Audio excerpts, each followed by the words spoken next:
Not too long ago, Jordan Underneath talked about his depression game. A game not that made him sad, but that helped him internalize those feelings of sadness, helped him meditate. This really got the gears in my head turning about what my depression game was. I was content at first to simply reminisce about it, but my various neuroses wouldn't allow me to rest until I spoke to you guys about the game.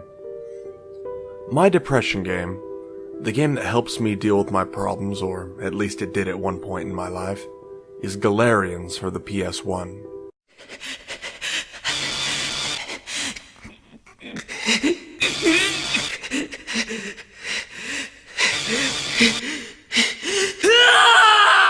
The game was released in the wake of Resident Evil, and being a survival horror, I think it really just sought to be a survival horror game without guns.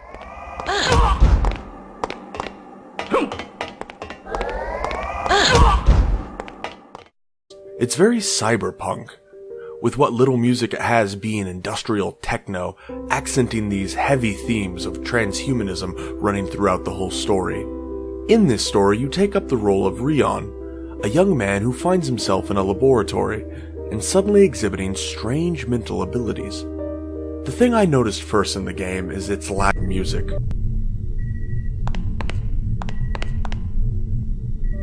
But not its lack of noise.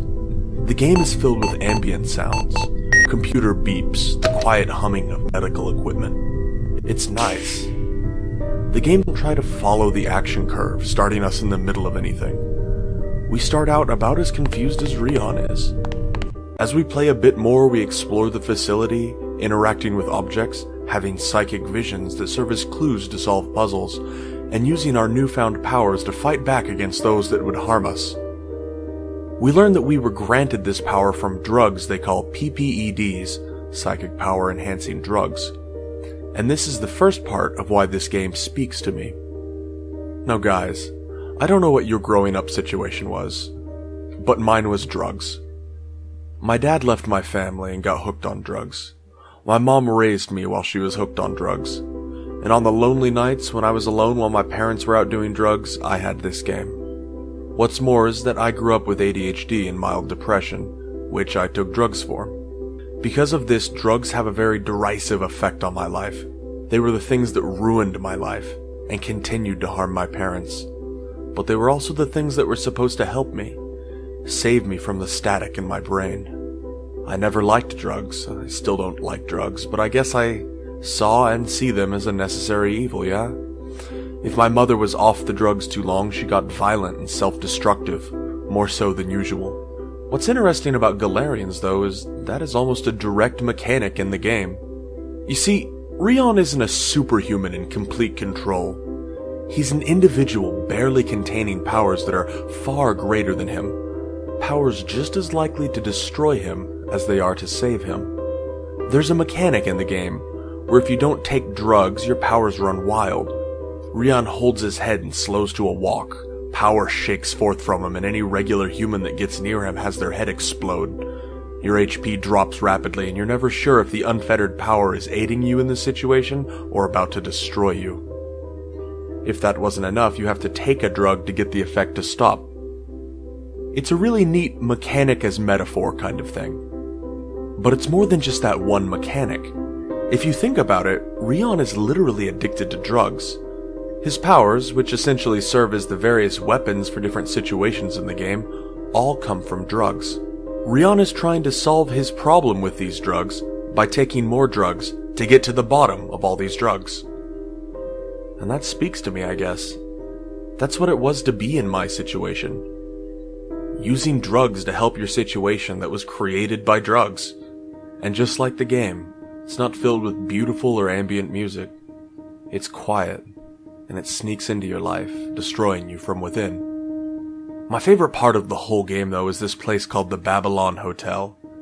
It's this crummy, beat-up hotel you go looking for a specific girl in. The level isn't especially hard or scary. What I love about it, though, are the people you meet living in this dilapidated hotel. There's a man clearly building a bomb, insisting that he's going to change the world.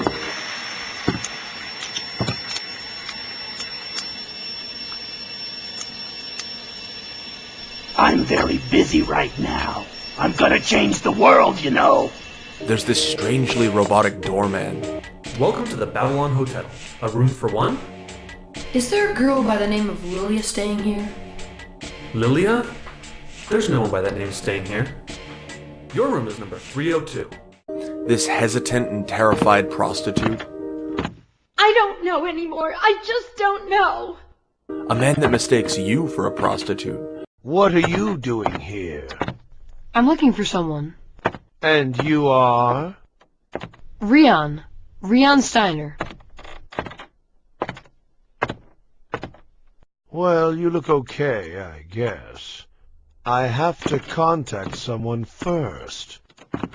A low-life criminal that seems up to no good and... Hey, you can't just waltz in here. You got a death wish or something? Hey, wait a minute. Could you help me? I'm looking for someone. You want my advice? Get out of here if you know what's good for you, kid. Wait! Ugh. My favorite, this purple-clad preacher guy that says he'll pray for you if you just offer him any type of donation. Welcome to my parish. I shall pray for your soul.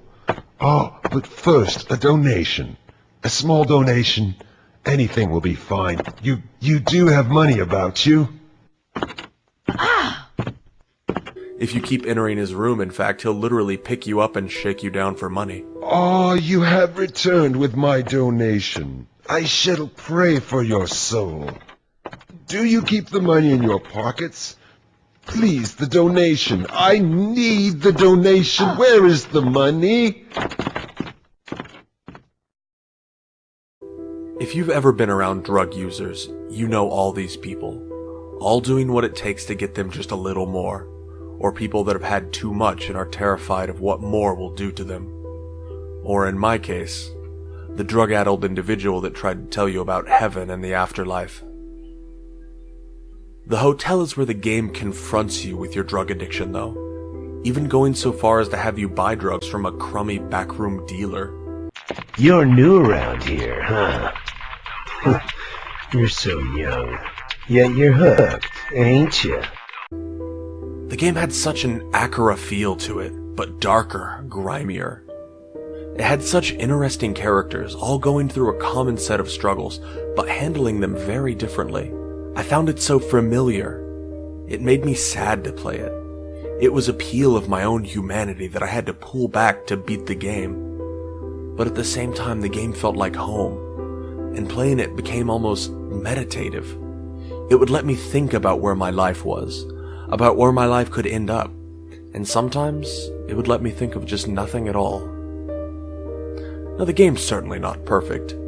For instance, I absolutely hate Rion's style choices.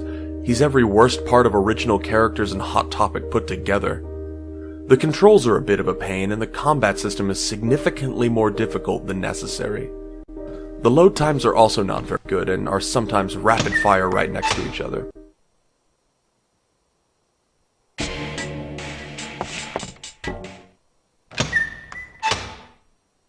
Shockingly, though, I think the voice acting is actually held up okay. I mean, it's not great, but there's some very memorable lines delivered quite well.